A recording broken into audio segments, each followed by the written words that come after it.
Severe thunderstorms and widespread damaging winds are likely for parts of southern and southeastern Australia. Warnings will be issued over the next few days, and this weather update video will give you an early indication of what you can expect. Starting with today, we are seeing a low pressure trough lying across inland parts of Western Australia. That will generate areas of showers and thunderstorms through WA's interior, extending across western parts of South Australia as well. For the most part, rainfall totals will be low. Looking at the thunderstorm forecast for today, we can see that storms are possible throughout those areas. In fact, the storm risk actually extends throughout southern South Australia and into the southeast as well. But for these southeastern areas, storms are likely to be isolated and non-severe. Our focus is really in the west, where we could see severe thunderstorms today, as indicated by this yellow area here. Any storms that do tend severe today may produce the risk of locally damaging wind gusts. So be on the watch for any warnings we need to issue later this afternoon.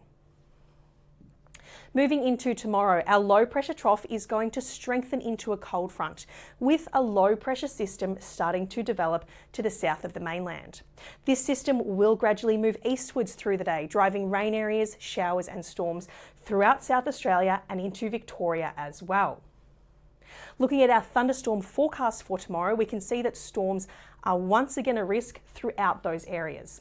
Again, there is a possibility of storms further east as well, but those will be fairly isolated.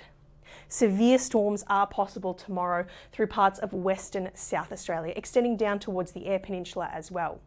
Any severe thunderstorms tomorrow may produce the risk of damaging winds or large hailstones. So again, it's a good idea to keep an eye on the Bureau's website for any warning updates at that time.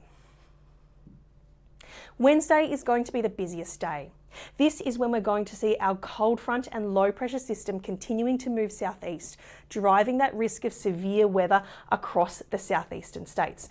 I say it's going to be a busy day because this is when our low pressure system really starts to ramp up, drawing moisture across New South Wales and Victoria and dragging in very strong winds around that system. You can see these much brighter red colours pulling up behind that system there. In fact, I want to take a closer look at the winds. I'm going to do that by looking at the winds above the surface, around 1.5 kilometres above the ground, to get a sense of how strong those top wind gusts might be that reach the ground. So starting with midnight on Wednesday morning, we're going to see this system starting to move southeastwards, gathering momentum as it moves, with the winds starting to ramp up.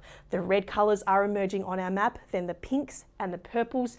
By the afternoon, we've got these areas of black, grey and white, indicating the potential for very strong wind gusts, particularly through the southeast. It is likely we will see severe weather warnings for widespread damaging wind gusts issued, most likely across southeast South Australia, southern and mountain Victoria, and parts of eastern New South Wales. Now, we could even see some locally destructive wind gusts in some of these areas as this system moves through, most likely with showers or thunderstorms. Speaking of thunderstorms, let's take a look at the thunderstorm forecast for Wednesday. Storms once again are possible throughout the southeast, including across Adelaide, Melbourne, Canberra and Sydney. But our yellow area shows us where severe storms are possible throughout many of those areas once again, including much of Victoria and inland and eastern New South Wales.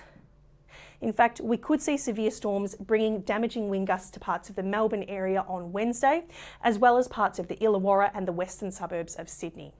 This is really going to be a day of acute severe weather risk, so it is essential to stay on top of what's happening at that time.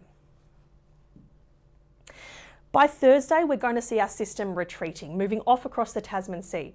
It'll be wet and windy on Thursday morning, but conditions will quickly settle down as the day goes on and our weather system moves away. Let's take a look at the rainfall totals that we're expecting over the next few days. We'll see the rain building as our system moves east, with the higher totals possible across those southeastern areas. Generally fairly modest falls, but a few areas could see 50 millimetres or more accumulating over the next few days, most likely where those thunderstorms develop. So finally, to recap a few of the key hazards we're looking at over the next few days. Firstly, the gusty, potentially severe thunderstorms that are going to move through southern and then southeastern Australia. The very windy conditions we're expecting on Wednesday across the southeastern states. And then the moderate rainfall that we could see through parts of the southeast as this system moves through. We are going to keep you updated with severe weather updates on this system over the next few days, so you'll be able to find all the latest on that situation via the Bureau's website, the Bomb Weather app, and via our social media. Stay safe and we'll catch you next time.